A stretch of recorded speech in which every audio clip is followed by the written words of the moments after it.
I think that they threw you guys a bone as far as the Batman fans, but I just get frustrated because, first of all, it feels like it's too soon after we just changed over. We went from Christian Bale to Ben Affleck to now this new guy. I don't even know what his name is. Robert Pattinson, and he played the love interest from Twilight. Oh gosh, that that just made it even worse. Oh.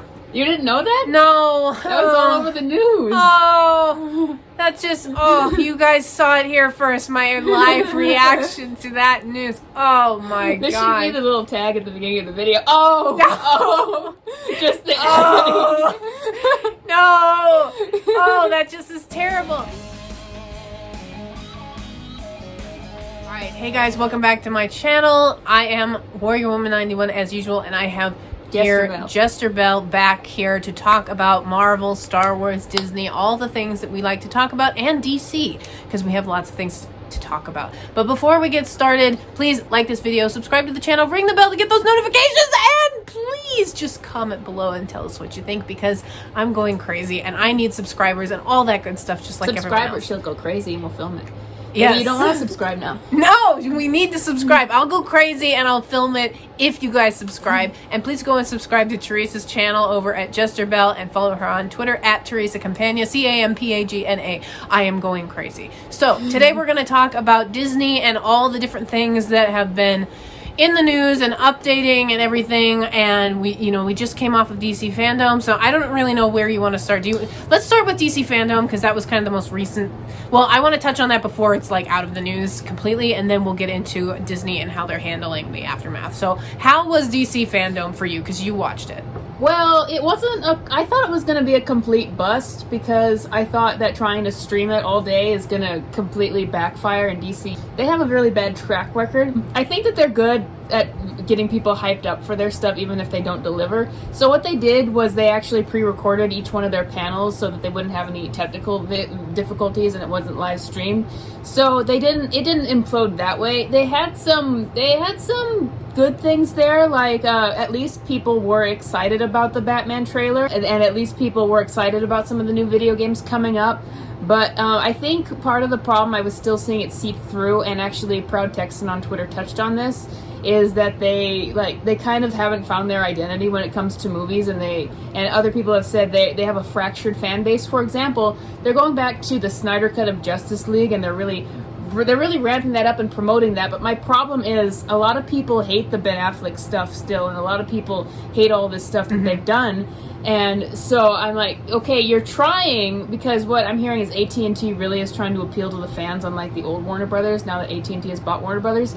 So they're trying to appeal to people, but I feel like they don't exactly know who they should appeal to, and they've just fractured themselves. I'll just say, I'll give an example. The Batman, everyone was excited because they're like, this is the tone of the Nolan Batman trilogy, this is what we want. But then I'm like, that does not necessarily mean that this is going to turn out. And I'm seeing things behind the scenes that still tell me they don't really get these characters, and they don't really know what they're doing with them. That's just what I'm seeing right now. Maybe this will turn out. I just still feel like DC is something with a big fan base because of original stuff with these characters, like the DCAU and Justice League and the Batman the Animated Series.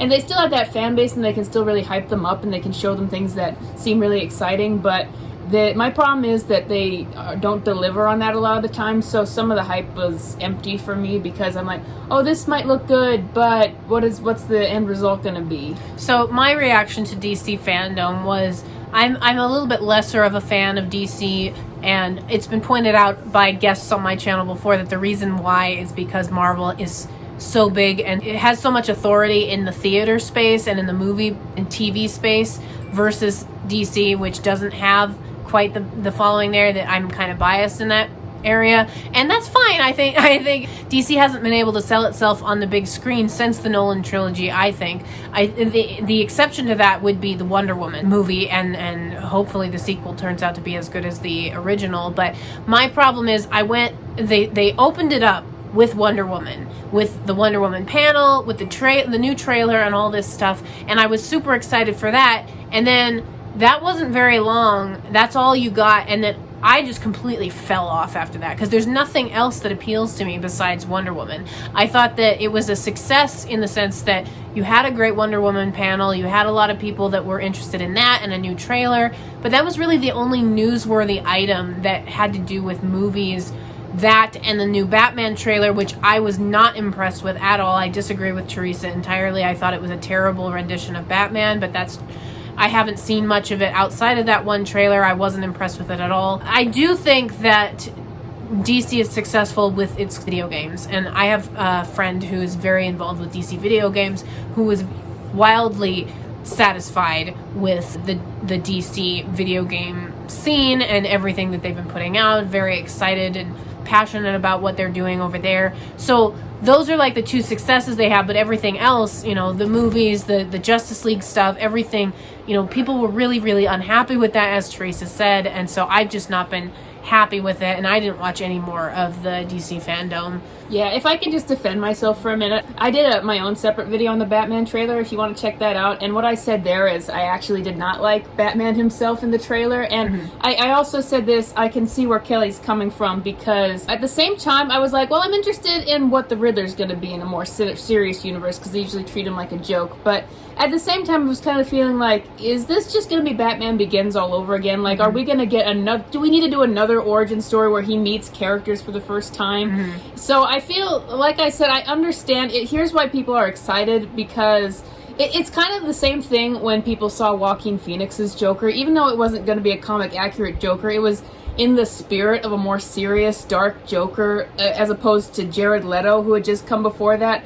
So it was just kind of spiritually going back to what people wanted from the characters, and so that's why I think people were really excited for the Batman, that it, in a way, it seems like it's going back to what they like, even if it doesn't actually do that in a substantial way. It just seems so at a superficial way. Yeah, I think that they threw you guys a bone as far as the Batman fans, but I just get frustrated because it feels like, first of all, it feels like it's too soon after we just changed over from the last, we went from, oh gosh, what's his name? Ben Affleck? No, the one before that. Christian Bale? Christian Bale. We went from Christian Bale to Ben Affleck to now this new guy, I don't even know what his name is. Robert Pattinson, and he played the love interest from Twilight. Oh gosh, that, that just made it even worse. Oh. You didn't know that? No. That was all over the news. Oh, that's just, you guys saw it here first. My live reaction to that news. Oh my god. This should be the little tag at the beginning of the video. Oh. Just the No. Oh, that just is terrible. Okay, so just going back to my take on it, it's too soon for a new Batman. We can't get, it's like what they do with Spider-Man. Every couple of years we have a new Spider-Man. I'm so tired of it. Let's just stick with one. That's why Iron Man has been so successful, because it was the same guy for 10 years. Same with Captain America. Yeah. And a lot of these other guys, hang on, last point, that it's the same with the Batman villains. He keeps fighting the same guys for the last 60 years in movies. He's fighting Joker, Riddler, and Scarecrow over and over and over again. Ra's al Ghul over and over and over again, and I'm so tired of it. I brought this up in a group chat of mine with some friends. Why don't they use like Dr. Destiny or somebody obscure like that who's different and super creepy?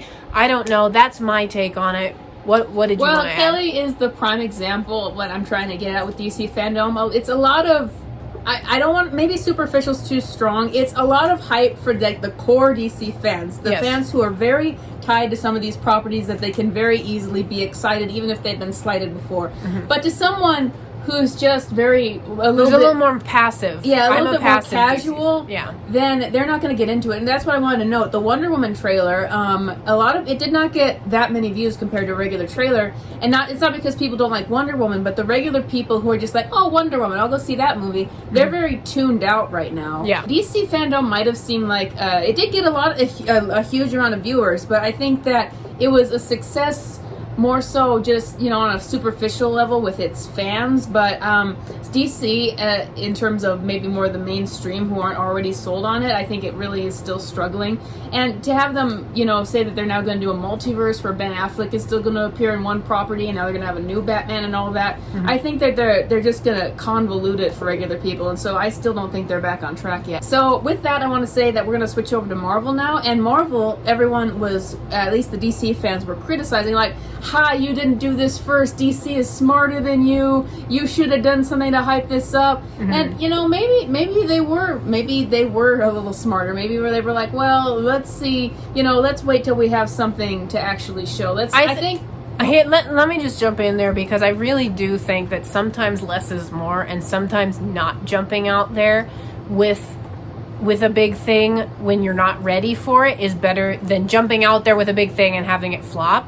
And I think it's probably a strategic move for Marvel to say, let's wait until we have some really good big stuff to do and to give people, instead of just giving them kind of a half-hearted effort when they just started, you know, filming this week on a lot of their projects that they had to drop 6 months ago or so. So before we get into all of that, I wanted to talk about the report that came out that Marvel is trying to move away from their woke agenda.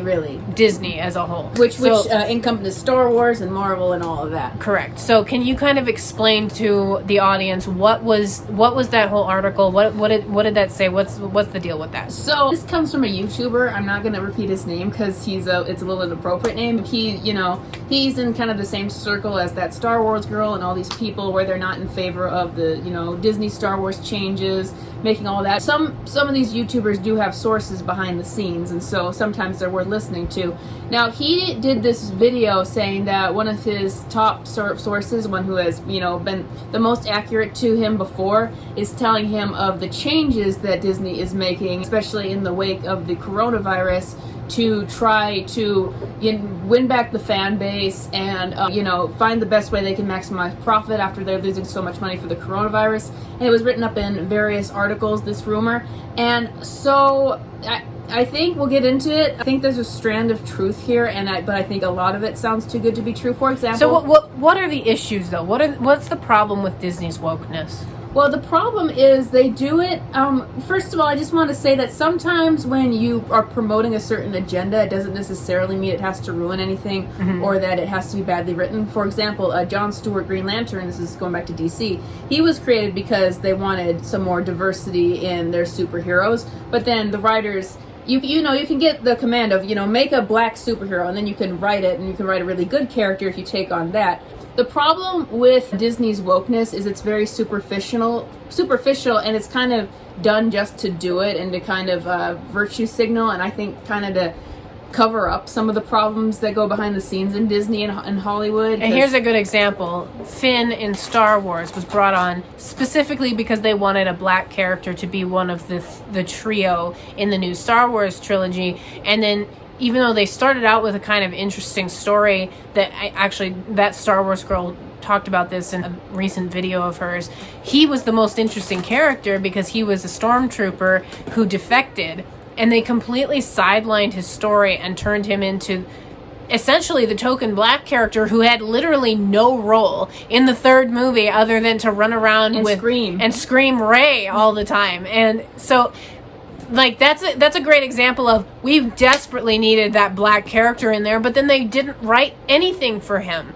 They just threw him away. He was a throwaway character, and that was very frustrating. And so it just shows you how little Disney really cares about their minority characters when they invest all their time and effort into the two white characters, which are Rey and Kylo Ren. They got all the screen time and all the careful writing, which ended up being a disaster anyway. So it's just very frustrating to see. So the problem is you have people who are doing this just to do it because they think it makes them look good, and I think a lot of the times people like at Disney do think it's gonna make them money to just be kind of superficially woke, but They don't put the effort into the writing. So now, but before they could afford that because they were just making so much money. They've been trying to fix Star Wars behind the scenes. It might not seem like it, but they've been desperately trying to figure out what to do. They've tried to get rid of Kathleen Kennedy, but there's just a lot of politics behind the scenes that's making that very difficult. They're trying to give Jon Favreau a little more power. Yeah. Because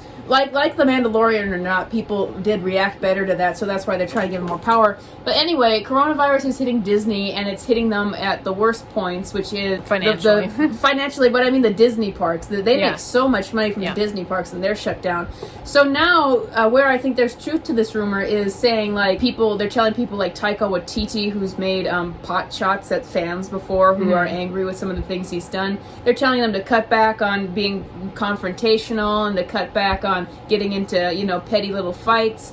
And I can believe that, and I can believe that they're trying to fix Star Wars, and I can... Disney as a whole has been, for the last couple of years, has been very hostile to people who criticize its properties, and that has caused this huge rift between fans and Disney, whether it's fans and Brie Larson, for example, who's been very hostile towards fans who disagree with her, or whether it's over fans' dislike of The Last Jedi. Disney actually came out and openly trashed fans who disliked that movie, and that produced the biggest scandal, as we have talked about previously, which came with Solo, A Star Wars Story, being the first Star Wars movie to ever bomb and that was the first movie that happened after the Last Jedi movie. So the problem that Disney has right now is they've had this cavalier attitude and this, we can do whatever we want and you guys will buy it anyway. Now it's finally starting to hit them in their wallet because they've lost so much money this year. And they were losing before this, but now this is the big thing. So I can see why they would say, okay, shut up, no more this. We need to stop antagonizing the fans. Stop antagonizing people who would potentially pay us right now. Right, yeah. Where I think that this rumor loses me is so much of it was worded in a way that just sounded too good to be true. Like, Disney's going to fire anyone Kathleen Kennedy ever hired. And I'm like, that sounds a bit too extreme. Yeah. That sounds like... And then it said that get woke, go broke is something that resonates with Disney now. No, that never would happen. They might say, well, this direction isn't making us money, we have to change. They're not going to start chanting get woke, go broke. They're not going to take on conservative values or anything. No, because all those people in charge of Disney, they all agree with all of the changes that were being made at Disney and the woke agenda that they were trying to push through. And they all think it's fine to just have token black characters that we're required to like, or token Asian characters, or whoever it happens to be. And criticism of the way that they were written, that just means that the fans are racist. They're fine with that tactic until it starts losing them so much money that their board members are like, hey, where's our big paychecks? Because we need those big paychecks. And so it's not because they've had a change of heart as far as their ideology, it's that they've had a change of heart because they want the big paycheck at the end of the day, and that's all that matters. Yeah, so it's just kind of a difficult rumor because a lot of it does sound good that they would make changes and stop antagonizing people, and a lot of it sounds plausible, like saying that they're going to be promoting Elizabeth Olsen more than Brie Larson, which already seems to have happened, maybe just because fans have gravitated more towards her. And they're making an entire TV show based off of Elizabeth Olsen, and they're not doing really anything with Brie Larson right now. Yeah, so it's difficult because a lot of it sounds like it could be true given the circumstances, but a lot of it sounds too good to be true, like this is just being poured into someone's ear because he wants to hear it. So we just have to see what happens. And I mean, Kevin Feige did something today about how there's going to be a gay thing in internals and how he wants it, but he's hoping to get to a point to where that doesn't have to be big news. And I'm like, you want the big news. You want that to be news right now. But then again, well, first of all, they're not going to actually put anything actually gay in the movie because of China.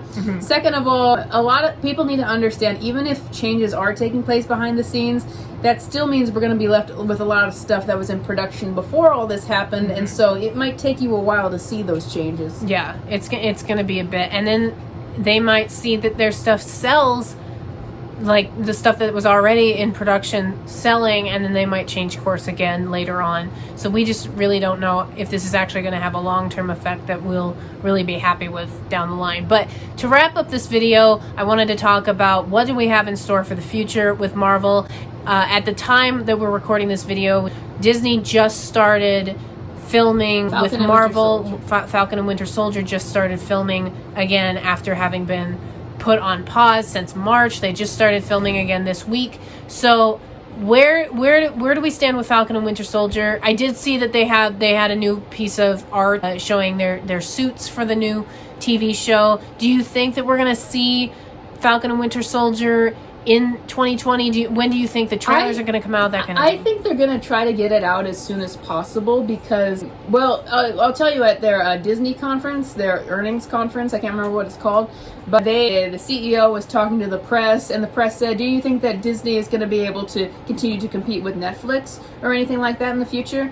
And he immediately, after not bringing it up at all, said, well, we have these Marvel shows coming out, because that's supposed to be the big seller of Disney Plus. And they're really, and all the companies are really pushing to get their streaming content out, because that's the easiest stuff. It's still difficult for filming restrictions right now, but that's the easiest and the most profitable thing to do right now. So they're going to be really pushing those shows. So with Falcon and Winter Soldier, I wouldn't be surprised if I think it's too soon to say, yeah, I think September or October at least we'll get a trailer. Because, I mean, Mandalorian is coming out in October because they were able to film a lot of that Mandalorian Season 2 before this happened. So I think that they're just going to, as soon as they just get filming up and running, they're going to be like, okay, let's get a trailer out. And that's going to be their big selling point. Like, Marvel's back, guys. We've got our new Disney Plus show, and it's a movie-level quality on Disney Plus. I think they're going to try to get that pushed as much as they can, especially with how invested they are in getting a successful line of Marvel shows on Disney Plus. Yeah, just any shows on Disney Plus, I think they really need to push. I think that we might not see a trailer for Falcon and Winter Soldier even until Black Widow comes out. Maybe in like the lead up to Black Widow coming out, they have this new trailer that they'll start running that during when Black Widow hits theaters, if Black Widow hits theaters. My guess with Black Widow is that it will both hit theaters and go on Disney Plus for the premium access, but that all depends on how things go with Mulan coming out. On digital only or on streaming only to begin with. So we'll see what happens. I don't really know how everything is going to go. I mean, since now that they're working on Falcon and Winter Soldier, presumably they'll also be able to finish up WandaVision, so we might be seeing that in February. It seems like everything is starting to slowly get going again, because I've seen production going on YouTube channels that I watch. They're now able to film on set again instead of just being required to film out of their house. So things are slowly but surely starting to move again. I just hope that the election does not cause everything to shut down again. And we'll see what happens depending on who wins. It's going to be a roller coaster ride, and I'm sure I'll have YouTube videos out and all of that good stuff. So thank you guys for watching this video. I'm excited to be putting out more and different content. You guys are going to be enjoying some of the stuff I have coming up. Please like this video, subscribe to the channel, ring the bell to get notifications. Go over to Theresa's channel, JesterBell. Subscribe and follow her on Twitter at JesterBell. And I will see you guys on the next video.